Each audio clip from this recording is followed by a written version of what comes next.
ಎಲ್ಲರೂ ಇವತ್ತಿನ ದಿನದ ಧ್ಯಾನ ಭಾಗಕ್ಕಾಗಿ ಇಬ್ರಿಯರ್ 11:35 ತಂದು ಓದೋಣ.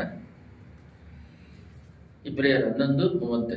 ಸ್ತ್ರೀಯರು ಸತ್ತು ಹೋಗಿದ್ದ ತಮ್ಮವರನ್ನು ಪುನರುತ್ಥಾನದಿಂದ ತಿರುಗಿ ಹೊಂದಿದರು. ಕೆಲವರು ತಾವು ಯಾತನೆಯ ಯಂತ್ರಕ್ಕೆ ಕಟ್ಟಲ್ಪಟ್ಟ ಹಾಗೆ ಶ್ರೇಷ್ಠ ಪುನರುತ್ಥಾನ ಹೊಂದುವುದಕ್ಕೋಸ್ಕರ ಬಿಡುಗಡೆ ಬೇಡವೆಂದು ಹೇಳಿ ಮುರಿಸಿಕೊಂಡು ಸತ್ತರು. ಪ್ರಾರ್ಥನೆ ಮಾಡೋಣ. ಸುದ್ದಿಮಧ್ಯದಲ್ಲಿ ನಿವಾಸ ಮಾಡುವ ಪರಲೋಕ ತಂದೆಯೇ, ವಾಗ್ದಾನವಾಗಿ ಕೊಟ್ಟಿರುವ ವಾಕ್ಯ ಭಾಗದ ಮೂಲಕವಾಗಿ ಮಾತಾಡಿ ಕ್ರಿಯೆ ಮಾಡಿ ಯೇಸುವೇ. ಅಪ್ಪ, ಕೇಳುವಂಥವರು ಮಾತಾಡುವಂತಹ ಹೃದಯಗಳು ಪರಿವರ್ತನೆ ಹೊಂದಿ ನಿನ್ನ ಬರುವಿಕೆ ಸಿದ್ಧರಾಗಲು ಕೃಪೆ ಮಾಡಿ. ಯೇಸುವಿನ ನಾಮದಲ್ಲಿ ಬೇಡಿ ಹೊಂದಿದ್ದೇವೆ ತಂದೆ, ಆಮೆನ್. ಕೂಡಿ ಬಂದ ಎಲ್ಲರಿಗೂ ಯೇಸು ಕ್ರಿಸ್ತನ ನಾಮದಲ್ಲಿ ವಂದನೆಯನ್ನು ಚಲಿಸ್ತಾ ಇದ್ದೇನೆ. ಇವತ್ತಿನ ದಿನದಲ್ಲಿ ದೇವರು ಪ್ರೇರೇಪಣೆ ಮಾಡಿಕೊಟ್ಟಿರುವ ವಾಗ್ದಾನದ ಫಲ ಏನೆಂದರೆ, ಕೋಪಿಸಿಕೊಂಡು ಸತ್ತೋದ್ರಂತೆ, ಅಂದರೆ ಮುರಿಸಿಕೊಂಡು ಸತ್ತೋದ್ರಂತೆ. ಏನಕ್ಕಂತ ಹೇಳಿದ್ರೆ 35 ಹಿಂದ್ಗಡೆ ಹೋದ್ರಿ, 33 ಹೋದ್ರಿ. ಅದ್ರ ಹಿಂದ್ಗಡೆ ಏನಿದೆ ಅಂದ್ರೆ, ನಂಬಿಕೆ ಮೂಲಕ ಅವರು ರಾಜ್ಯಗಳನ್ನು ಸ್ವಾಧೀನ ಮಾಡಿಕೊಂಡರು, ನೀತಿಯನ್ನು ನಡೆಸಿದರು, ವಾಗ್ದಾನವನ್ನು ಪಡೆಕೊಂಡರು, ಸಿಂಹಗಳ ಬಾಯಿ ಕಟ್ಟಿದರು, ಬೆಂಕಿಯ ಪಾಲವನ್ನು ಹರಿಸಿದರು, ಕತ್ತಿಯ ಬಾಯಿಗೆ ತಪ್ಪಿಸಿಕೊಂಡರು, ನಿರ್ಮಲರಾಗಿದ್ದು ಬಲಿಷ್ಠರಾದರು, ಯುದ್ಧಗಳಲ್ಲಿ ಪರಾಕ್ರಮಶಾಲಿಗಳಾದರು, ಪರರ ದಂಡುಗಳನ್ನು ಓಡಿಸಿಬಿಟ್ಟರು. ಹಳೆ ಒಡಂಬಡಿಕೆಯಲ್ಲಿ ಅವರಿಗೆ ಶೋಧನೆಗಳು, ಕಷ್ಟಗಳು, ಹಿಂಸೆಗಳು ಬಂದಾಗ ದೇವರೇ ಯಾವುದೋ ರೂಪದಲ್ಲಿ ಬೆಂಕಿಗಳಿಂದ, ಕತ್ತಿಗಳ ಬಾಯಿಂದ ಎಲ್ಲ ಸಂಹರಿಸಿಕೊಂಡು ಸ್ವಲ್ಪ ಜನಗಳನ್ನ ಕಾಪಾಡ್ಕೊಂತ ಬಂದರು. ನಾವು ಬರೀ ಕಾಪಾಡೋರು ಮಾತ್ರ ಓದ್ತೀವಿ. ದಾವೀದನು ಮೇಕೆ ಬಂದು ಕರಡಿ ಸಿಂಹಗಳು ಹೋದಾಗ ನೋಡಾಗಿ ಕಾಪಾಡ್ದ ಅಂತ ಹೇಳಿ ನಾವೆಲ್ಲ ಓದ್ತೀವಿ.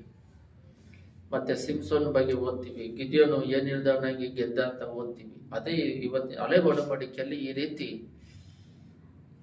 ಗೋಲಿಯಾತನ್ನ ಏನಿಲ್ಲದಾಗಿ ದಾವೀದು ಹೊಡೆದ ಅಂತ ನಾವು ವಿಶ್ವಾಸವನ್ನು ಬಲಪಡಿಸೋದಿಕ್ಕೆ ಎಲ್ಲ ಬಹಳ ಇದಾವೆ, ಓದ್ತೀವಿ. ಹಾಗೆ ದೇಶವರು ಅವ್ರ ಕೈಯಲ್ಲಿ ಕುದುರೆಗಳಿದೆ, ಕತ್ತಿ ಇದೆ, ಬಾಣಗಳಿದೆ, ಇದ್ದೂರು. ಇವ್ರ ಕೈಯಲ್ಲಿ ಏನಿಲ್ಲ. ಮೋಸೆ ಗೋಷೆ ದೇಶದಿಂದ ಎಲ್ಲರನ್ನು ಕರ್ಕೊಂಡು ಸಮುದ್ರ ಹತ್ರ ಬಂದು ಹಿಂತಿರುಗಿ ನೋಡಿದ್ರೆ ಇವ್ರು ಬರ್ತಾ ಇದ್ದಾರೆ. ಎದುರುಗಡೆ ನೋಡಿದ್ರೆ ಸಮುದ್ರ, ಎರಡಾಗಿ ಚೀಳಿಸಿ ಕಾಪಾಡಿದ್ರು. ಈ ರೀತಿ ಎಲ್ಲ ನೋಡ್ತೀವಿ. ಇದು ಒಂದು ಕಡೆ ನಡೀತಾ ಇದೆ, ಕಾಪಾಡೋದು. ಎರಡನೇದು, ದೇವರನ್ನ ತಿರಸ್ಕರಿಸಿರಿ ಅಂತೇಳಿ ಹಿಂಸಿಸುವ ಒಂದು ಭಾಗ ಬಂದು ನಡೀತಾ ಇದೆ. ಅದೇ 35 ಸ್ಟಾರ್ಟ್ ಆಗುತ್ತೆ. ಇದುವರೆಗೂ ಓದಿದ್ದು 33 34 ಇಬ್ರಿಯರ್ 11 ಇದನ್ನೆಲ್ಲ ಓದಿದಾಗ ದೇವರು ಕತ್ತಿಯ ಬಾಯಿಂದ ತಪ್ಪಿಸಿದ್ರು, ಬಿಡುಗಡೆ ಮಾಡಿದ್ರು, ವಾಗ್ದಾನ ಫಲಕ್ಕೆ ಸೇರಿಸಿದ್ರು.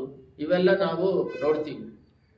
ಆದರೆ ಈಗ 35 ನಾವು ಧ್ಯಾನ ಭಾಗಕ್ಕಾಗಿ ತಗೊಂಡಿರೋದು, ಸ್ತ್ರೀಯರು ಸತ್ತು ಹೋಗಿದ್ದ ತಮ್ಮವರನ್ನು ಪುನರುತ್ಥಾನದಿಂದ ತಿರುಗಿ ಹೊಂದಿದರು. ಕೆಲವರು ತಾವು ಯಾತನೆ ಯಂತ್ರಕ್ಕೆ ಕಟ್ಟಲ್ಪಟ್ಟಾಗ, ಯಾತನೆ ಅಂದ್ರೆ ಅವನ್ನ ಹಿಂಸೆ ಮಾಡೋದಕ್ಕೆ ತನ್ನನ್ನು, ಒಂದು ಉದಾಹರಣೆಗೆ ಶಾದ್ರಕ್ ಮೇಷಕ್ ಅಬೇದ್ನೆಗೋ, ದಾನಿಯೇಲ್ ಸಿಂಹ ಬಾಯದಲ್ಲಿ.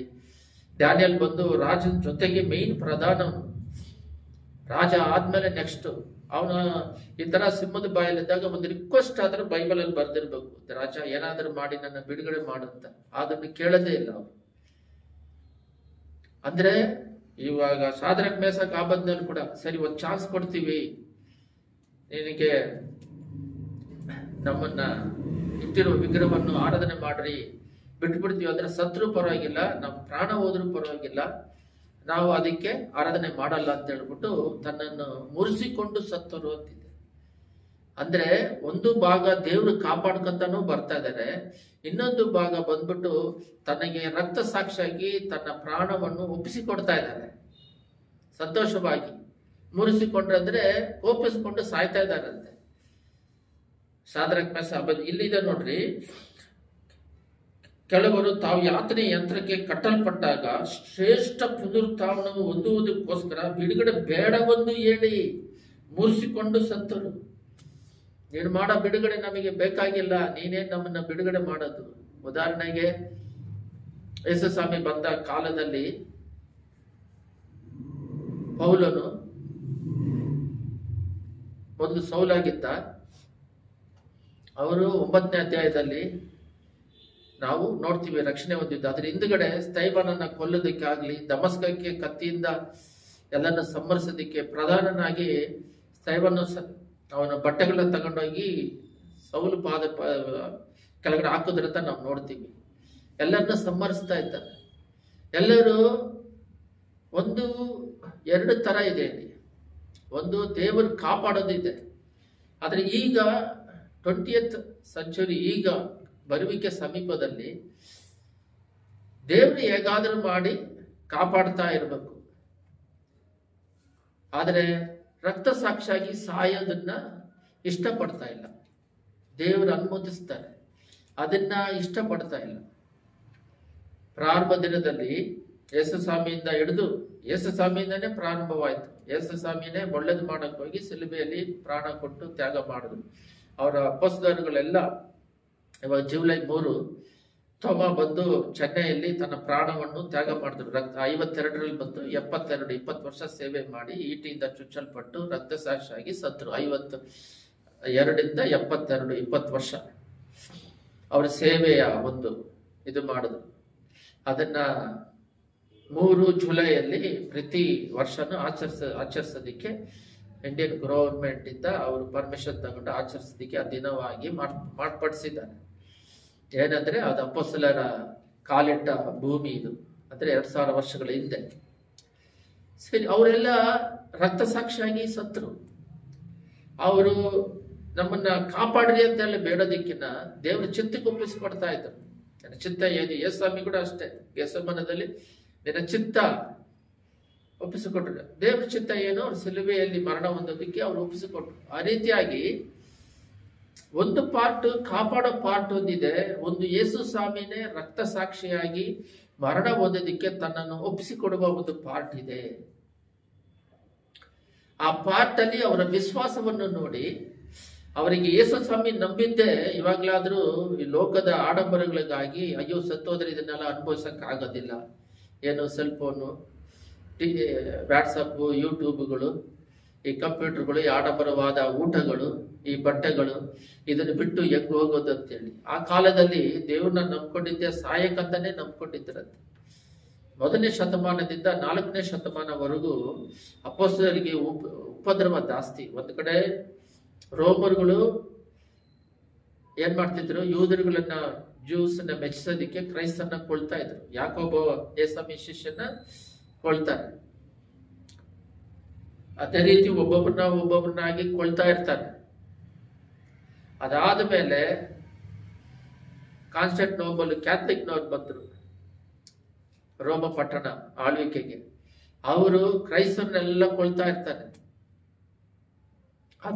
ಎಲ್ಲರನ್ನು ಕೊಂದಾಕ್ಬಿಟ್ಟು ಬರೀ ರೋಮ್ ಪಟ್ಟಣದ ವ್ಯಾಟಿಕನ್ ಮಾತ್ರ ಇಟಾಲಿಯಲ್ಲಿದೆ, ಅದು ಮಾತ್ರ ಅವರೊಂದು ಗೌರ್ಮೆಂಟ್ ತರ ಮಾಡಿಕೊಂಡು ಕ್ರೈಸ್ತರನ್ನೆಲ್ಲ ಸಂಹರಿಸಿದ್ರು. ಅದರಲ್ಲಿ ಒಬ್ಬರು ಮಾತ್ರ ಮಾರ್ಟಿನ್ ಲೂಥರ್ 15ನೇ ಶತಮಾನ 16ನೇ ಶತಮಾನದಿಂದ ಸ್ವಲ್ಪ ಉಜ್ಜೀವನ ಬಂದು ಅವರು ಟ್ರಾನ್ಸ್ಫರ್ ಮಾಡಿ ಸ್ವಲ್ಪ ಹೊರಗಡೆ ಬಂದು ಸ್ವಲ್ಪ ಉಜ್ಜೀವನವನ್ನ ತಂದುಕೊಂಡ್ರು. ಅದುವರೆಗೂ ಮರಣನೇ. ಇವಾಗ ನಾವು ಮಾತಾಡ್ತಿರ್ಬೇಕಾದ್ರೆ ಮರಣ ಅಂತ ಹೇಳಿದ್ರೆ ಯಾಕೆ ಬಿಡಬೇಕು ದೇವರು? ಯಾಕೆ ಮರಣ ಒಪ್ಪಿಸ್ಬೇಕಂದ್ರೆ ದೇವರ ಒಂದು, ನಾವು ಈ ಭೂಮಿಯಲ್ಲಿ ಹುಟ್ಟಕ್ ಮುಂಚೆನೆ ಬೈಬಲ್ ಹೇಳುತ್ತೆ ದೇವರು ಮಣ್ಣಿನಿಂದ ಒಂದು ಮನುಷ್ಯನ ಸೃಷ್ಟಿ ಮಾಡಿ ಜೀವನಾಸದಲ್ಲಿ ಊದಿದಾಗ ಮನುಷ್ಯ ಜೀವ ಆತ್ಮ ಆದ ನಂತರ ಸತ್ತ ಮೇಲೆ ಈ ಶರೀರ ಮಣ್ಣಿಗೆ ಹೋಗುತ್ತೆ. ಆದರೆ ಶ್ವಾಸ ತನ್ನ ದೇವರ ಹತ್ರ ಹೋಗುತ್ತೆ. ಈ ಆತ್ಮ ಪ್ಯಾರಡೈಸ್ ದೇವರ ಹತ್ರ ಹೋಗುತ್ತೆ. ಅಲ್ಲಿ ಪರಲೋಕದಲ್ಲಿ ದೇವರನ್ನ ಆರಾಧನೆ ಮಾಡೋದಕ್ಕೋಸ್ಕರ ನಮ್ಮನ್ನು ಇಟ್ಟಿದ್ದಾರೆ ಅಂತ ಹೇಳ್ಬಿಟ್ಟು ನಾವು ಪ್ರಕಟಣೆ 9ರಲ್ಲಿ 15ರಲ್ಲೆಲ್ಲ ಉಪದ್ರವಗಳಿಂದ ಬಂದವರು ನ್ಯಾಯ ತೀರ್ಪಿಲ್ಲದೆ ಡೈರೆಕ್ಟ್ ಆಗಿ ಹೋಗೋದಕ್ಕೆ, ಅಲ್ಲಿ ಈಗ ಕಾಲ ಅಲ್ಲಿ ಇಟ್ಕೊಳ್ಳಕ್ಕೆ. ಆಗ ದೇವರು ನಮ್ಮನ್ನ ಪರೀಕ್ಷೆ ಮಾಡ್ತಾರೆ. ತನ್ನ ಶರೀರವನ್ನು ಪ್ರೀತಿಸುವವನು, ಅಂದ್ರೆ ತನ್ನ ಶರೀರವನ್ನು ಕಾಪಾಡ್ಕೋಬೇಕು, ಕಳ್ಕೊಳ್ತಾನೆ. ಅಂದ್ರೆ ನಾನು ಈ ಲೋಕದಲ್ಲೇ ಇರಬೇಕು ಅಂತ ಹೇಳಿ ಮನಸ್ಸು ಮಾಡೋನು ಅದನ್ನ ಕಳ್ಕೊಂಡು ನರಕಕ್ಕೆ ಹೋಗ್ತಾನೆ. ದೇವರಿಗೋಸ್ಕರ ತನ್ನ ಪ್ರಾಣವನ್ನು ಕಳ್ಕೊಳ್ಳೋನು ಕಾಪಾಡ್ತಾನೆ ಅಂದ್ರೆ ಪರಲೋಕ ರಾಜ್ಯದಲ್ಲಿ ಇಡಲ್ಪಟ್ಟಿದೆ. ಅದೆಲ್ಲ ನೀವು ಮತ್ತೆ ಅಲ್ಲಿ ನಾವೆಲ್ಲ ಓದಿದ್ರೆ, ಮತ್ತೆ ಸ್ವಾರ್ಥೆಯಲ್ಲಿ ಓದಿದ್ರೆ ನಮಗೆಲ್ಲ ಅರ್ಥ ಆಗುತ್ತೆ. ಈ ರೀತಿಯಾಗಿ ದೇವರನ್ನು ನಂಬಿಕೊಂಡು ವಿಶ್ವಾಸದಿಂದ ದೇವರನ್ನ ಬಿಡದಾಗಿ ಪ್ರಾಣ ಕೊಟ್ಟ ಮಿಷನರಿಗಳಲ್ಲೆಲ್ಲ ನಾವು ತ್ಯಾಗವಾಗಿ ಬಹಳ ಜನಗಳಿದ್ದಾರೆ. ಈ ಎರಡನೇ ಪಾರ್ಟಿಗೆ ಸಭೆಯನ್ನ ಸಿದ್ಧ ಮಾಡಬೇಕು. ಯಾರಾದ್ರೂ ಒಂದು ಸೇವಕರನ್ನ ಯಾವುದೋ ರೂಪದಲ್ಲಿ ಉಪದ್ರವದಿಂದ ಸಾಯಿಸ್ಬಿಟ್ರೆ ದೇವರಿಲ್ಲ, ದೇವರು ಇಲ್ಲ ಅಂತ ಹೇಳೋದಲ್ಲ. ದೇವರು ನಾವಿಲ್ದೆ ಹೋದ್ರು, ಭೂಮಿ ಇಲ್ದೆ ಹೋದ್ರು ದೇವರು ಇರ್ತಾರೆ. ಅವರ ಆದಿ ಅಂದವಾಗಿದ್ದಾರೆ, ಅಲ್ಬ ಒಮೆಗವಾಗಿದ್ದಾರೆ, ಆದಿ ಅಂದವಾಗಿದ್ದಾರೆ. ಮನುಷ್ಯನಿಗೆ ಮಾತ್ರ ಇವಾಗ ನಮ್ಮ ತಾತನ ತಂದೆ ಹೆಸರು ಗೊತ್ತಿಲ್ಲ ನಮಗೆ. ತಾತನ ತಂದೆ ಹೆಸರು ಯಾರಿಗೂ ಗೊತ್ತಿಲ್ಲ, ಮರ್ತೋಗ್ತೀವಿ. ಮನುಷ್ಯರದ್ದು ಆಯುಸ್ ಅಷ್ಟೇ. ಆದ್ರೆ ದೇವರು ಬಂದ್ಬಿಟ್ಟು ಯುಗ ಕಾಲ ಇರ್ತಾರೆ. ಅಂದ್ರೆ ದೇವರು ಬಂದು ಅವ್ರನ್ನ ಸಾಕ್ಷಿ ಉಳ್ಳ ಜೀವಿತ ಜೀವಿಸೋದಿಕ್ಕೆ ದೇವರು ನಮಗೆ ಬಹಳ ಜನಗಳು ನರಕಕ್ಕೆ ಹೋಗ್ತಾರೆ, ಆತ್ಮಗಳನ್ನ ಬಿಡುಗಡೆ ಮಾಡೋದಿಕ್ಕೆ ಇಲ್ಲಿ ದೇವರನ್ನ ಸ್ತುತಿಸಿ, ಇಲ್ಲಿ ಬರುವ ಶೋಧನೆಗಳನ್ನ, ಸೈತಾನ್ ಕೊಡುವ ಶೋಧನೆ ಜಯಿಸಿ ಪರಲೋಕದಲ್ಲಿ ಅವರ ಯುಗ ಕಾಲ ದೇವರ ಜೊತೆಯಲ್ಲಿ ಸ್ತುತಿಸೋದಿಕ್ಕೆ ಇಲ್ಲಿ ನಮ್ಮನ್ನ ಚೂಸ್ ಮಾಡಿ ಆರಿಸಿಕೊಂಡಿದ್ದಾರೆ. ಇದರಲ್ಲಿ 4 ಭಾಗವಾಗಿ ನೋಡಿದ್ರೆ, ಮೊದಲು ನಮ್ಮನ್ನು ಆರಿಸಿ ತೆಗೆದುಕೊಂಡಿದ್ದಾರೆ, ಸಾಕ್ಷಿಯಾಗಿ ಆರಾಧನೆ ಮಾಡಿ ಸಂತೋಷವಾಗಿ ಪರಲೋಕ ರಾಜ್ಯಕ್ಕೆ ಹೋಗ್ತೀವಿ. ಒಂದು. ಎರಡನೇದಾಗಿ ಉಪದ್ರವಗಳು ಬಂದಾಗ ನಮ್ಮನ್ನ ಕಾಪಾಡ್ತಾರೆ. ಒಬ್ಬೊಬ್ಬರಿಗೆ ಬಹಳ ಉಪದ್ರವಗಳು ಇರ್ತದೆ, ಒಬ್ಬೊಬ್ಬರಿಗೆ ಅಷ್ಟೇನು ಇರೋದಿಲ್ಲ. ಉಪದ್ರವಗಳು ಅಧಿಕವಾದಾಗ ಅವ್ರನ್ನ ಕಾಪಾಡ್ತಾರೆ. ಮೂರನೇದು, ಕಾಪಾಡಿ ಅವ್ರನ್ನ ಮಹಿಮೆಯಲ್ಲಿ ಮತ್ತೆ ನಡೆಸ್ಕೊಂತಾರೆ. ಮೂರನೇದಾಗಿ ಅವ್ರನ್ನ ರಕ್ತ ಸಾಕ್ಷಿಯಾಗಿ ಮರಣ ಹೊಂದೋದಿಕ್ಕೆ ಬಿಡ್ತಾರೆ. ರಕ್ತ ಸಾಕ್ಷಿಯಾಗಿ ಮರಣ ಹೊಂದೋದಿಕ್ಕೆ ಬಿಡ್ತಾರೆ. ಅದರಲ್ಲಿ ಅವರ ವಿಶ್ವಾಸಗಳನ್ನು ನೋಡ್ಕೊಂಡು ಕಾಪಾಡ್ಕೊಳ್ಳೋದನ್ನ ನೋಡ್ತಾರೆ. ಅದು ಸ್ಟೈಫನ್ ಅಲ್ಲೂ ನೋಡ್ಬೋದು. ಸ್ಟೈಫನ್ ಬಂದ್ಬಿಟ್ಟು ಇವನ್ನ ಶಪಿಸ್ರಿ ಅಂತಾನೂ ಹೇಳ್ತಾ ಇಲ್ಲ, ನನ್ನ ಕಾಪಾಡ್ರಿ ಅಂತಾನೂ ಹೇಳ್ತಿಲ್ಲ. ತಂದೆ ನನ್ನ ಆತ್ಮ ನಿನ್ನ ಕರದಲ್ಲಿ ಒಪ್ಪಿಸಿದ್ದೇನೆ ಅಂದ್ರೆ ಅವರಿಗೆ ಆ ಸ್ವಭಾವ ಬಂದ್ಬಿಡುತ್ತೆ. ಅದೇ ಇದು 35ರಲ್ಲಿ ಮುರಿಸಿಕೊಂಡು ಸತ್ತರು. ಏನಂದ್ರೆ ತಿರಸ್ಕಾರ. ಕೆಳಗಡೆ ಇದೆ ನೋಡ್ರಿ 36ರಲ್ಲಿ. ಬೇರೆ ಕೆಲವರು ಅಪಾಸ್ಯ, ಕೊರಡೆಯ ಪೆಟ್ಟು, ಬೇಡಿ, ಸೆರೆಮನೆ ಇವುಗಳನ್ನು ಅನುಭವಿಸಿದರು. ಸ್ವಲ್ಪ ಜನ ಸತ್ತರಂತೆ, ಸ್ವಲ್ಪ ಜನ ಉಪದ್ರವಗಳನ್ನು ಅನುಭವಿಸಿದ್ರಂತೆ ಬೇಡಿಗಳಿಂದ. ಇಲ್ಲಿದೆ ನೋಡ್ರಿ, ಬೇಡಿ, ಸೆರೆಮನೆ, ಕೊರಡೆ, ಪೆಟ್ಟುಗಳಿಂದ. ಕೆಲವರನ್ನು ಜನರ ಕಲ್ಲೆಸೆದು ಕೊಂದರು, ಕೆಲವರನ್ನು ಗರಗಸದಿಂದ ಕೊಯ್ದು ಕೊಂದರು. ದೇವ ದ್ರೋಹಿಗಳಾಗಿ ಪ್ರಾಣವನ್ನು ಉಳಿಸಿಕೊಳ್ಳಿರೆಂದು ಅವರನ್ನು ಪ್ರೇರೇಪಿಸಿದರು. ಇದು ಎರಡನೇದು. ನಾನು ಆಲ್ರೆಡಿ ಮೆಸೇಜ್ ಅಲ್ಲಿ ಕೊಟ್ಟಿದ್ದೀನಿ. ಮೊದಲನೇದು, ಸಂತೋಷವಾಗಿ ಆನಂದವಾಗಿ ದೇವರನ್ನ ಸ್ತುತಿಸಿ ಈ ಲೋಕಯಾತ್ರೆ ಮುಗಿಸೋದೊಂದಿದೆ. ಉಪದ್ರವೆಲ್ಲ ಮುಗಿದಾದ ಮೇಲೇನು ಹಂಗೆ ದೇವರನ್ನ ಸ್ತುತಿಸಿ ಪರಲೋಕ ರಾಜ್ಯಕ್ಕೆ ಹೋಗೋದಿದೆ. ಮೂರನೇದು, ರಕ್ತ ಸಾಕ್ಷಿಯಾಗಿ ಸತ್ಯ ಬಿಡೋದು. ಇಲ್ಲಿ ಅವ್ರನ್ನ ಗರ್ಗಸದಿಂದ ಕೊಯ್ದು ದೇಹದ್ರೋಹಗಳಿಗೆ ಪ್ರಾಣವನ್ನು ಉಳಿಸಿಕೊಂಡಿರೋದಕ್ಕೆ ಕೆಲವನ್ನು ಪ್ರೇರೇಪಿಸಿದರು. ಆತರ ಪ್ರೇರೇಪಿಸ್ತಾರೆ, ನನ್ನನ್ನು ಆರಾಧನೆ ಮಾಡ್ರಿ ಅಂತ. ಆದ್ರೆ ಆರಾಧನೆ ಮಾಡಲ್ಲ ಅಂತ ಹೇಳ್ಬಿಟ್ಟು ನಿಂತು ಬೆರ್ದಕ್ಕೇನು ಕೂಡ ನೋಡ್ತೀರ. ಆಮಾನ್ ಏನ್ ಮಾಡ್ತಾರೆ, ಎಲ್ಲರೂ ಅವನ್ನ ನಮಸ್ಕಾರ ಮಾಡ್ತಾರೆ. ಅವನ ಅಧಿಕಾರ ಇದೆ, ಏನೋ ಒಳ್ಳೇದು ಕೆಲಸ ಮಾಡ್ಕೊಂಡು ಹೋಗ್ತಾರೆ, ಗರ್ವ. ಆದ್ರೆ ಇವರು ದೇವ್ರಿಗೆ ಮಾತ್ರನೇ ಆರಾಧನೆ ಮಾಡೋದು, ಮನುಷ್ಯರಿಗೆ ತಲೆ ಬಾಗಬಾರ್ದು. ಅವಾಗ ಅವನು ಏನು ಮಾಡ್ತಾ ಇಲ್ಲ ಅಂತ ಮಾಡೋರ್ನೆಲ್ಲ ಬಿಟ್ಬಿಟ್ಟ. ಇವನು ಒಬ್ಬನ ಮೇಲೆ ಗುರಿ ಇಟ್ಟು ಇವನೊಬ್ಬನ ದಂಡಿಸಂದ್ಬಿಟ್ಟು ಅವ್ರ ಕುಲದಲ್ಲಿರೋರು ಎಲ್ಲರನ್ನು ಸಾಯಿಸೋದಿಕ್ಕೆ ಮುದ್ರೆ ಹಾಕಿಸ್ತಾನೆ. ಲಾಸ್ಟ್ ಅಲ್ಲಿ ಇವನಿಗಿಟ್ಟಿದ ಏನು ಕಂಬದಿಂದ ಅವನೇ ಸತ್ತೋಗ್ತಾನೆ. ಈ ರೀತಿಯಾಗಿ ಉಪದ್ರವಗಳು ಬಂದಾಗ ಕಾಪಾಡ್ತಾನೆ. ಇನ್ನೊಂದ್ಸಲ ಉಪದ್ರವಗಳು ಬಂದಾಗ ಆ ಉಪದ್ರವವನ್ನು ಅನುಭವಿಸಿ ಬಾಳದೊಂದಿದೆ.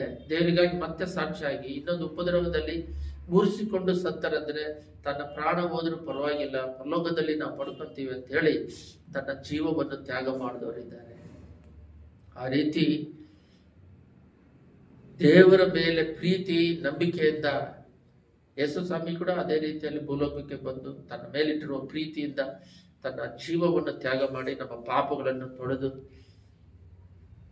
ಯೇಸುವಿನ ರಕ್ತದಿಂದ ನಮ್ಮ ಪಾಪಗಳನ್ನು ತೊಳೆದು ಶುದ್ಧೀಕರಿಸಿ ನಿತ್ಯ ರಾಜ್ಯಕ್ಕೆ ನಮ್ಮನ್ನ ವಾರಸರಾಗಿ ಮಾಡೋದಕ್ಕೆ ತನ್ನ ಪ್ರಾಣ ತ್ಯಾಗವನ್ನೇ ಮಾಡಿದ್ರು. ಅವರು ಅದನ್ನ ಬೇಡ ಅಂತೇಳಿ ತಿರಸ್ಕರಿಸಲಿಲ್ಲ, ಗೊತ್ತಿದ್ರು ಒಪ್ಪಿಸಿಕೊಟ್ರು. ಇಲ್ಲಿ ಕೆಳಗಡೆ ನೋಡ್ರಿ, ಕೆಲವರು ಇಲ್ಲೇ ಇದೆ ನೋಡ್ರಿ, 4ನೇ ಪಾಯಿಂಟ್ ಇದೆ ನೋಡ್ರಿ. ಕೆಲವರನ್ನು ಕತ್ತಿಯಿಂದ ಕೊಂದರು, ಕೆಲವರು ಕೊರತೆ, ಹಿಂಸೆ, ಬಾಧೆ ಇವುಗಳನ್ನು ಅನುಭವಿಸುವವರಾಗಿದ್ದು ಕುರಿ ಮೇಕೆಗಳ ಚರ್ಮವನ್ನು ಉಟ್ಟುಕೊಂಡಂತವರಾಗಿ ತಿರುಗಾಡಿದರು. ಇವ್ರೇನಂದ್ರೆ ತಿರಸ್ಕರಿಸ್ ಬೇಡನೇ ಅಂತ ಬಿಟ್ಟು ಹೋಗೋದು. ಒಂದು ದೇವ್ರನ್ನ ಇಟ್ಕೊಂಡು ಉಪದ್ರವಗಳು ಬರದೆ, ಮರಣಗಳು ಬರದೆ ಚೆನ್ನಾಗಿ ಆರಾಧನೆ ಮಾಡಿ ಹೋಗುವ ಒಂದು ಗುಂಪು. ಎರಡನೇದು, ಉಪದ್ರವಗಳು ಬಂದರೂ ಕೂಡ ಆ ಉಪದ್ರವಗಳೆಲ್ಲ ಮುಗಿದ ಮೇಲೆ ಕೂಡ ಸ್ವಲ್ಪ ದಿನ ಬದುಕ್ತಾರೆ. ಚಾಟಿಯಿಂದ ಹೊಡೆದು, ಕಲ್ಲಿಂದ ಹೊಡೆದು. ನಾವೆಲ್ಲ ಸಾಕ್ಷಿ ಬುಕ್ಗಳು ನಡೆದ್ರೆ ಒಬ್ಬನ ಜೈಲಿಗೆ ಹಾಕ್ಬಿಟ್ಟಿದ್ರಂತೆ. ಅಲ್ಲೇ ಬಾತ್ರೂಮ್, ಅಲ್ಲೇ ಊಟ, ಎಷ್ಟೋ ವರ್ಷಗಳು ಹಿಂಸೆ ಮಾಡಿ ದೇವ್ರನ್ನ ತಿರಸ್ಕರಿಸ್ರಿ ಅಂತ. ಎಲ್ಲ ತಿರಸ್ಕರಿಸಿದಂಗೆ ಇದ್ದು ಪ್ರಾಣ ಬಿಟ್ಟವರು ಇದ್ದಾರೆ, ಒಬ್ಬನ ಬಿಡುಗಡೆ ಮಾಡಿದವರು ಇದ್ದಾರೆ. ಬಿಡುಗಡೆ ಬಂದು ಕೂಡ ಅವರು ದೇವರಿಗೆ ಸಾಕ್ಷಿಯಾಗಿದ್ದವರು. ಆ ಸಾಕ್ಷಿ ಬುಕ್ಗಳೆಲ್ಲ ಓದಿದ್ರೆ ಭಯಂಕರವಾಗಿರುತ್ತೆ. ಅಷ್ಟೆಲ್ಲ ಹಿಂಸೆ ಮಾಡಿದ್ರು ಕೂಡ ದೇವ್ರನ್ನ ತಿರಸ್ಕರಿಸೋದಿಲ್ಲ. 3ನೇದು, ಪ್ರಾಣನೇ ಕಳ್ಕೊಳ್ಳೋರು. 4ನೇದು ಬಂದು ಇವೆಲ್ಲ ಬೇಡ, ವಿಶ್ವಾಸದಿಂದ ದೇವ್ರನ್ನ ಆರಾಧನೆ ಮಾಡ್ಕೊಂಡು ಹೋಗೋದು ಬೇಡ, ಉಪದ್ರವನು ಬೇಡ, ರಕ್ತ ಸಾಕಿ ಸಾಯೋದು ಬೇಡ, ಲೋಕದಲ್ಲಿ ಸ್ವಲ್ಪ ದಿನ ನಾವು ಬದುಕನ ಅಂತೇಳಿ ಕುರಿ ಇಲ್ಲಿದೆ ನೋಡ್ರಿ, ಕುರಿ ಮೇಕೆಗಳ ಚರ್ಮ ಉಟ್ಟುಕೊಂಡು ತಿರುಗಾಡಿದರು, ತಪ್ಪಿಸ್ಕೊಂಡು ತಿರುಗಾಡೋದು. ದೇವರೇ ಬೇಡ ಅಂತ ತಿರಸ್ಕರಿಸುವುದು. ಆದ್ರೆ ಇವಾಗಿರೋ ಕಾಲದಲ್ಲಿ ಈ ರೀತಿಯಾದ ಕ್ರೈಸ್ತರುಗಳು ಇಲ್ಲ. ಯಾಕಂದ್ರೆ ಇವಾಗ ಕಂಪ್ಯೂಟರ್ ಕಾಲ, ಟೆಕ್ನಾಲಜಿ ಕಾಲ. ಏನ್ ಕಾಲ? ಟೆಕ್ನಾಲಜಿ ಕಾಲ. ಅವರು ಎಲ್ಲ ಸೌಕರ್ಯಗಳು ಚರ್ಚಲ್ಲಿ ಮಾಡಿಟ್ಟಿರ್ಬೇಕು. ಅವರ ಬರ್ತಾರೆ, ಬರ್ತಿದ್ರೆ ಇಲ್ಲ. ದೇವ್ರ ಹತ್ರ ಭದ್ರನು ಅವ್ರು ಕೇಳೋದು ಅವಾಗ್ಲೇ ಇಮಿಡಿಯೇಟ್ ಆಗಿ ನಡಿಬೇಕು. ಇಮಿಡಿಯೇಟ್ ಆಗಿ ಮಾಡೋರಲ್ಲ ದೇವರು. ಅವ್ರಿಗೆ ಗೊತ್ತು ತಂದೆಗೆ ಯಾವ ಟೈಮಲ್ಲಿ ಏನ್ ಕೊಡಬೇಕು, ಯಾವ ಟೈಮಲ್ಲಿ ಏನ್ ಕೊಡಬಾರ್ದು, ಎಷ್ಟು ಫಾಸ್ಟ್ ಆಗಿ ಕೊಡಬೇಕು, ಎಷ್ಟು ಫಾಸ್ಟ್ ಅಲ್ಲಿ ಕೊಡಬಾರ್ದು, ಅವರೆಲ್ಲ ನೇಮ್ಸ್ ಇಟ್ಟಿರ್ತಾರೆ. ಅದು ಗೊತ್ತಿಲ್ಲದೆ ಇವರಿಗೆ ಬರೀ ಲೋಕದ ಆಡಂಬರ ಜೀವನ ಮಾಡೋದಿಕ್ಕೆ, ಲೌಕಿಕ ಕಾರ್ಯಗಳನ್ನೇ ಬೇಡಿಕೊಂಡು ಅವ್ರ ಮನುಷ್ಯರ ಮಧ್ಯದಲ್ಲಿ ತನ್ನನ್ನು ಹೆಚ್ಚಿಸ್ಕೊಳ್ಳೋದಿಕ್ಕೆ ಗರ್ವನೇ ಇರಬಾರ್ದು, ಹೆಮ್ಮೆನೇ ಇರಬಾರ್ದು. ಆಮನು ಗರ್ವ ಪಟ್ಟೆ, ಇವನೇನು ಒಬ್ಬ ಎಲ್ಲರೂ ಆರಾಧನೆ ಮಾಡ್ತಾರೆ, ಇವನೊಬ್ಬ ಆರಾಧನೆ ಮಾಡ್ತಿದ್ರೆ ಪರವಾಗಿಲ್ಲ ಮೆರೆದೋಕಿ ಅಂತೇಳಿ ಸುಮ್ಮನೆ ಇದ್ದಿದ್ರೆ ಅವ್ನ ಸಮಸ್ಯೆನೇ ಇರ್ತಿರ್ಲಿಲ್ಲ. ಅವನೊಬ್ಬನ ಮೇಲೆ ವಿರೋಧ ಕಟ್ಕೊಂಡು ಅವನೇ ನೇಣಿಗೆ ಸತ್ತೋದನಾಗಿ ಅವ್ರ ಕುಟುಂಬನೆಲ್ಲ ಮೆರೆದೋಕಿ ಕೈಯಲ್ಲಿ ಬರುತ್ತೆ. ಅವ್ರ ಕುಟುಂಬಗಳೆಲ್ಲ ಸಾಯೋ ಸ್ಥಿತಿಗೆ ಅವ್ನು ತಂದುಬಿಟ್ಟ. ಇದಕ್ಕೆಲ್ಲ ಗರ್ವನೇ. ಕುಟುಂಬದಲ್ಲೂ ಅಷ್ಟೇ. ಕುಟುಂಬದಲ್ಲಿ ಈಗೋ ಪ್ರಾಬ್ಲಮ್. ಇವಾಗ ನೀನ್ ಹೇಳಿದ್ರೆ ನಾನ್ ಮಾಡ್ಬೇಕಾ, ನಾನ್ ಹೇಳಿದ್ರೆ ನೀನ್ ಮಾಡ್ಬೇಕಾ, ಪ್ರೀತಿ ಅನ್ನೋದಿಲ್ಲ. ಯಾಕಂತ ಹೇಳಿದ್ರೆ ದೇವರನ್ನ ಬಿಟ್ಟು ಆ ಪ್ರೀತಿ, ದೇವರಿಗೋಸ್ಕರ ತನ್ನ ಪ್ರೀತಿ ತೋರಿಸಿದ ಪ್ರೀತಿ ಬಿಟ್ಟು ಹೊರಗಡೆ ಬಂದು ತನ್ನ ಸ್ವಭಾವದಲ್ಲಿ ಇಷ್ಟ ಬಂದಂಗೆ ಬದುಕೋದಿಕ್ಕೆ ಅವರ ಸ್ವಭಾವಗಳು ಬೆಳೆಸ್ಕೊಂಡು, ಸೈತಾನನ ಸ್ವಭಾವಗಳು, ಮಾನಸಿಕ ಸ್ವಭಾವಗಳನ್ನ ಬೆಳೆಸ್ಕೊಂಡು ಜೀವನ ಮಾಡ್ತಾ ಇದ್ರೆ, ವೇದನೆ ದುಃಖಗಳಿಂದ ಜೀವನ ಮಾಡಿಕೊಂಡು ಈ ಲೋಕವನ್ನು ಅನುಭವಿಸುವಂಥವ್ರು. ಇಲ್ಲಿ ಹೋದ್ರಿ, ಕುರಿಬೇಕ ಚರ್ಮವನ್ನು ಉಟ್ಟುಕೊಂಡು ತಿರುಗಾಡಿದರು, ಇಂಥವರಿಗೆ ಈ ಲೋಕವು ಯೋಗ್ಯ ಸ್ಥಳವಲ್ಲ. ಅವರೆಲ್ಲ ಈ ಲೋಕಕ್ಕೆ, ಅವರಿಗೆ ಈ ಲೋಕ ಯೋಗ್ಯ ಸ್ಥಳವಲ್ಲ. ಆದರೆ ಆ ಲೋಕದ ಮೇಲೆ ಕುರಿವೇಷ ಹಾಕೊಂಡು ಈ ಸ್ಥಳವನ್ನು ಮಾಡಿಕೊಂಡು, ಈ ಸ್ಥಳವೇ ಪರ್ಮನೆಂಟ್ ಅಂತ ಮಾಡಿಕೊಂಡು ಜೀವನ ಮಾಡ್ತಾ ಇರ್ತಾರೆ. ಅವರು ತಮ್ಮ ದೇಶದ ಕಾಡು ಬೆಟ್ಟ ಗವಿಗಳಲ್ಲಿ ಅಲೆಯುವವರಾಗಿದ್ದರು. ಇನ್ನೊಂದು ಗುಂಪು, ಉಪದ್ರವದ ಗುಂಪು ಒಂದಿದೆ, 2ನೇ ಗುಂಪು. 3ನೇದು ತನ್ನ ತಪ್ಪಿಸ್ಕೊಳ್ಳೋದು, ದೇವರೇ ಬೇಡ ಅಂತ ತಿರಸ್ಕೊಳ್ಳುವ ಒಂದು ಗುಂಪು. 39 ಹೋದ್ರಿ, ಇವರೆಲ್ಲರೂ ನಂಬಿಕೆ ಮೂಲಕ ಒಳ್ಳೆ ಹೆಸರನ್ನು ಸಂಪಾದಿಸಿಕೊಂಡಿದ್ದರು, ವಾಗ್ದಾನದ ಫಲವನ್ನು ಹೊಂದಲಿಲ್ಲ. ಇದು ನಮಗೆ ಬರುತ್ತೆ. ಹಳೆ ಒಡಂಬಡಿಕೆಯಲ್ಲಿ ಹಳೆ ಒಡಂಬಡಿಕೆ ಹೊಸ ಒಡಂಬಡಿಕೆ ಉಪದ್ರವಗಳು ಇರ್ತವೆ. ಆದ್ರೆ ಹಳೆ ಒಡಂಬಡಿಕೆ ಉಪದ್ರವಗಳು ಅನುಭವಿಸಿದವರು, ಹೊಸ ಒಡಂಬಡಿಕೆಯಲ್ಲಿ ಉಪದ್ರವ ಅನುಭವಿಸಿದವರು ಬಗ್ಗೆನು ನಾವು ನೋಡೋಣ. ಹಳೆ ಒಡಂಬಡಿಕೆಯಲ್ಲಿ ಉಪದ್ರವಗಳನ್ನು ಅನುಭವಿಸಿ ರಕ್ತಸಾಕ್ಷಿಯಾಗಿ ಸತ್ತವರು, ಅವರು ನಂಬಿದ ವಾಗ್ದಾನ ಫಲವನ್ನು ಹೊಂದಿಲ್ಲಂತೆ. ಇಷ್ಟೆಲ್ಲ ಮೇಲೆ ಓದಿದಾಗ ಗರಗಸದಿಂದ ಕೊಯ್ದವರು ಎಲ್ಲ ನಾವು ನೋಡ್ತೀವಿ. ಇಷ್ಟೆಲ್ಲ ಕೆಲವರನ್ನು ಜನರು ಕಲ್ಲೆಸೆದು ಕೊಂದರು, ಕೆಲವರನ್ನು ಗರಗಸದಿಂದ ಕೊಯ್ದು ಕೊಂದರು. ಇಷ್ಟೆಲ್ಲ ಹಿಂಸೆ ಮಾಡಿ, ಇಷ್ಟೆಲ್ಲ ಕೊಂದು ಅವ್ರನ್ನ ಹಿಂಸೆ ಮಾಡಿದ್ರು ಕೂಡ ಅವ್ರು ಪರಲೋಕ ರಾಜ್ಯಕ್ಕೆ ಹೋಗಿಲ್ಲ, ವಾಗ್ದಾನ ಫಲವನ್ನು ಹೊಂದಿಲ್ಲಂತೆ. ಅಂದ್ರೆ ಪೆಂಡಿಂಗ್ ಇಟ್ಟಿದ್ದಾರೆ, ಅಂದ್ರೆ ಹಂಗೆ ಇಟ್ಟಿದ್ದಾರೆ. ಯಾಕೆ ಹಳೆ ಒಡಂಬಡಿಕೆಯಲ್ಲಿ ಇಷ್ಟೆಲ್ಲ ಉಪದ್ರವ ಮಾಡಿದ್ರು ಕೂಡ ಅವರಿಗೆ ಪರಲೋಕ ರಾಜ್ಯವನ್ನು ಸಂಪೂರ್ಣವಾಗಿ ಕೊಡದೇ ಇದ್ರಂದ್ರೆ, ಯೇಸು ಸ್ವಾಮಿ ಬಂದು ನಮ್ಮನ್ನು ಆರಿಸಿಕೊಂಡ್ರು. ನಮ್ಮದು ರಕ್ತ ಸಾಕ್ಷಿಗಳು ಸ್ವಲ್ಪ ನಡೆಯದಿದೆ. ಇದಾದ ಮೇಲೆ ಎಲ್ಲರೂ ಒಟ್ಟಿಗೆ ನಾವು ಹೋದ ಮೇಲೆ ಅವರು ಬರ್ತಾರಂತೇಳಿ ಸ್ಪಷ್ಟವಾಗಿದೆ ನೋಡ್ರಿ. ಅನ್ಯ ಜನಗಳು ಇಲ್ಲಿದೆ ನೋಡ್ರಿ, ವಾಗ್ದಾನ ಫಲವನ್ನು ಹೊಂದಲಿಲ್ಲ. ಯಾಕೆಂದ್ರೆ ದೇವರು ನಮಗೋಸ್ಕರ ಶ್ರೇಷ್ಠವಾದ ಭಾಗ್ಯವನ್ನು ಏರ್ಪಡಿಸಿ, ನಮಗೋಸ್ಕರ ಅನ್ಯರುಗಳು ಯೇಸ್ವಾಮಿ ಆದ್ಮೇಲೆ ಜ್ಯೂಸ್ ವಂಶದಲ್ಲಿ ಯೇಸ್ವಾಮಿ ಬಂದರು. ಯಾಕೋಬ ಮೂಲಕ 12 ಟ್ರೈಬ್ಗಳು ಟ್ರೈಬ್ಸ್ ಬರ್ತಾರೆ. ಅವರ ಮೂಲಕ ಯೇಸು ಸ್ವಾಮಿ ಇಸ್ರೇಲ್ ದೇಶವನ್ನು ಸ್ಥಾಪಿಸಿದ್ರು. ಆದ್ರೆ 12 ಟ್ರೈಬ್ ಅಲ್ಲಿ ಅವ್ರನ್ನೆಲ್ಲ ಬಿಟ್ಟು ನಮ್ಮನ್ನ ಅನ್ಯ ಜನಗಳನ್ನ ಪ್ರಪಂಚ ಪೂರ್ತಿ ಆರಿಸ್ಕೊಂಡಿದ್ದಾರೆ. ನಮ್ಮ ದೇವರು ನಮಗೋಸ್ಕರ ಶ್ರೇಷ್ಠವಾದ ಭಾಗ್ಯ ಏರ್ಪಡಿಸಿ ನಾವಿಲ್ಲದೆ ಅವರು ಸಿದ್ಧಿಗೆ ಬರಬಾರದೆಂದು ಸಂಕಲ್ಪಿಸಿದರು. ಇಷ್ಟೆಲ್ಲ ಅವರು ಪ್ರಾಣ ಕೊಟ್ಟು ತ್ಯಾಗ ಮಾಡಿ ಪ್ರಾಣ ಹೋದ್ರು ಕೂಡ ನಮ್ಮ ಒಂದು ಸಂಖ್ಯೆ, ರಕ್ತ ಸಾಕ್ಷಿಯಾಗಿ ಮುಗಿಯುವ ಸಂಖ್ಯೆ ಅಲ್ಲಿ ಫುಲ್ಫಿಲ್ ಆದ್ಮೇಲೆ ಕರ್ಕಂತೀವಿ ಅಂತ ಹೇಳಿ, ಅದು ನೀವು ಪ್ರಕಟಣೆಯಲ್ಲಿ ಓದಿದ್ರೆ ನಿಮ್ಗೆ ಅರ್ಥ ಆಗುತ್ತೆ. ಓದ್ರಿ, ಪ್ರಕಟಣೆ 6:9ರಿಂದ 11 ಓದ್ರಿ, ಕ್ಲೀನಾಗಿ ಅರ್ಥ ಆಗುತ್ತೆ ನೋಡ್ರಿ ನಿಮಗೆ. ಅವರಲ್ಲಿ ಒಬ್ಬನೊಬ್ಬ ಒಂದೊಂದು ಬಿಳಿ ನಿಲ್ಲುವಂಗೆನು ಕೊಡಲ್ಪಟ್ಟಿತು. ಇದಲ್ಲದೆ ನಿಮ್ಮ ಹಾಗೆ ಕೊಲೆಯಾಗಬೇಕಾಗಿರುವ ನಿಮ್ಮ ಸೋದರರು ಮತ್ತು ನಿಮ್ಮ ಜೊತೆಗಾರರ ಸಂಖ್ಯೆಯು ಪೂರ್ಣವಾಗುವ ತನಕ ಇನ್ನು ಸ್ವಲ್ಪ ಕಾಲ ವಿಶ್ರಮಿಸಿಕೊಂಡಿರಬೇಕೆಂದು ಅವರಿಗೆ ಉತ್ತರವಾಯಿತು. ಅವರು ಕೇಳ್ತಾರೆ ದೇವರ ಹತ್ರ, ನಾವು ಇನ್ನ ಎಷ್ಟು ಕಾಲ ಈ ನಮ್ಮನ್ನ ಕೊಂದವರಿಗೋಸ್ಕರ ನೀನು ದಂಡನೆಯನ್ನು ಕೊಡದೇ ಇರ್ತೀಯಾ? ಇವರೆಲ್ಲ ರಕ್ತ ಸಾಕ್ಷಿಯಾಗಿ ಸತ್ಯ ಡೈರೆಕ್ಟ್ ಪರಲೋಕದಲ್ಲಿ ಇರುವಂತವ್ರು. ಅಲ್ಲೇ ಇದೆ ನೋಡ್ರಿ, ರಕ್ತ ಸಾಕ್ಷಿಗಳ ಆತ್ಮಗಳು ದೇವರ ಶತ್ರುಗಳಿಗೆ ಪ್ರತಿದಂಡನೆ ಆಗಬೇಕೆಂದು ಮೊರೆ ಇಟ್ಟಿದ್ದು. ದೇವರ ಸನ್ನಿಧಾನದಲ್ಲೇ ಇರುವಂತ ರಕ್ತ ಸಾಕ್ಷಿಯಲ್ಲಿ ಸತ್ತವರು ಡೈರೆಕ್ಟ್ ಹೋಗ್ತಾರೆ. ಅಲ್ಲಿ ಅವ್ರು ಏನ್ ಮಾಡ್ತಾರೆ ಅಂದ್ರೆ 9ನೇ ಅಧ್ಯಾಯದಲ್ಲಿ ಹೋದ್ರೆ, ದೇವರ ವಾಕ್ಯವು ನಿಮಿತ್ತವಾಗಿಯೂ, ದೇವರ ವಾಕ್ಯದ ನಿಮಿತ್ತ, ದೇವರ ಈ ಸಾಕ್ಷಿಯಲ್ಲಿ ದೇವರ ಸತ್ಯದಲ್ಲಿ ನಡೀತಾರೆ, ಸುವಾರ್ಥ ಸಾರ್ತಾರಲ್ಲ ಅದರ ಬಗ್ಗೆ, ತಾವು ಹೇಳಿದ ಸಾಕ್ಷಿಯ ನಿಮಿತ್ತವಾಗಿಯೂ ಹತವಾದ ಅವರ ಆತ್ಮಗಳು ಯಜ್ಞವೇದಿಯ ಕೆಳಗಿರುವುದನ್ನು ಕಂಡನು.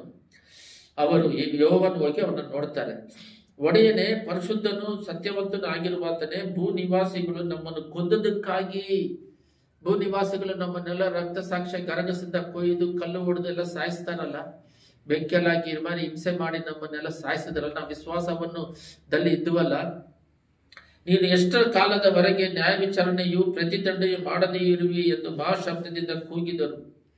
ಅವರಲ್ಲಿ ಒಬ್ಬೊಬ್ಬನಿಗೆ ಒಂದೊಂದು ಬಿಳಿ ನಿಲುವನಿ ಕೊಡಲ್ಪಟ್ಟಿತ್ತು. ಬೆಳ್ಳಿಯ ವಸ್ತ್ರ ಧರಿಸಿಕೊಂಡು ಅವ್ರು ಕೇಳ್ತಾ ಇದಾರಂತೆ, ನಮ್ಮನ್ನ ಕೊಂದರಿಗೆ ಯಾವಾಗ ಪ್ರತಿದಂಡನೆ ಮಾಡ್ತೀಯ ಅಂದ್ರೆ, ಪ್ರತಿದಂಡನೆ ಅಲ್ಲಪ್ಪ, ನಿಮ್ಮ ಹಾಗೆ ಸ್ವಲ್ಪ ಜನ ರಕ್ತ ಸಾಕ್ಷಿಯಾಗಿ ಸಾಯೋರು ಸ್ವಲ್ಪ ಜನ ಇದ್ದಾರೆ ಹೊಸ. ಇವಾಗ ನಮ್ಮ ಕಾಲ, ಅನ್ಯ ದೇಶ ಕಾಲ ಇಲ್ಲಿದೆ ನೋಡ್ರಿ. ಇದ್ರ ನಿಮ್ಮ ಹಾಗೆ ಕೊಲೆ ಆಗಬೇಕಾಗಿರುವ ನಿಮ್ಮ ಸೋದರರು ಮತ್ತು ನಿಮ್ಮ ಜೊತೆ ದಾಸರ ಸಂಖ್ಯೆಯು ಪೂರ್ಣವಾಗುವ ತನಕ, ಇನ್ನು ಪೂರ್ಣವಾಗಿಲ್ಲ, ಇನ್ನು ಸ್ವಲ್ಪ ಕಾಲ ವಿಶ್ರಮಿಸಿಕೊಡಬೇಕು ಅವರಿಗೆ ಉತ್ತರವಾಯಿತು.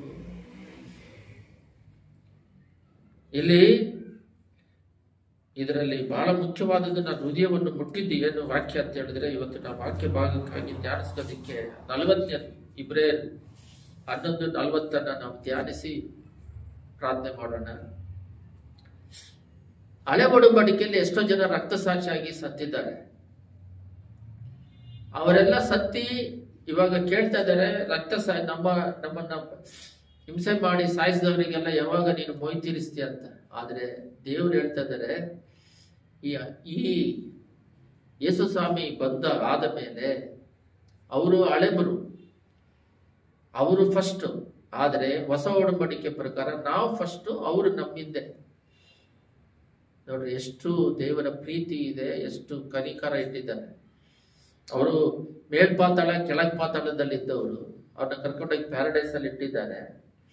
ನಮ್ಮ ಸಂಖ್ಯೆಗಳು ನಾವು ಡೈರೆಕ್ಟ್ ಆಗಿ ಇವಾಗ ಎತ್ತಲ್ಪಡ್ತೀವಿ, ಸಭೆಗಳು ಏರ್ಪಡಿಸಿ ಬರುವಿಕೆಗೆ ನಮ್ಮ ಸಭೆ ಎತ್ತಲ್ಪಡುತ್ತದೆ. ನಮ್ದು ಆದ ಮೇಲೆ ಅವರು ಬರ್ತಾರಂತೆ. ಇಲ್ಲಿದೆ ನೋಡ್ರಿ, ಅವ್ರೇನ್ ಹೇಳ್ತಾರಂದ್ರೆ, ವಾಗ್ದಾನದ ಫಲವನ್ನು ಹೊಂದಲಿಲ್ಲ, ಪರಲೋಕ ರಾಜ್ಯ ನಮಗಿನ್ನೂ ಸಿಕ್ಕಿಲ್ಲ. ಯಾಕೆ ಅಂತ ಕೇಳಿದ್ರೆ, ದೇವರು ನಮಗೋಸ್ಕರ ಶ್ರೇಷ್ಠವಾದ ಭಾಗ್ಯವನ್ನು ಏರ್ಪಡಿಸಿ ನಾವಿಲ್ಲದೆ ಅವರು ಸಿದ್ಧಿಗೆ ಬರಬಾರದೆಂದು ಸಂಕಲ್ಪಿಸಿದನು. ಯಾರು?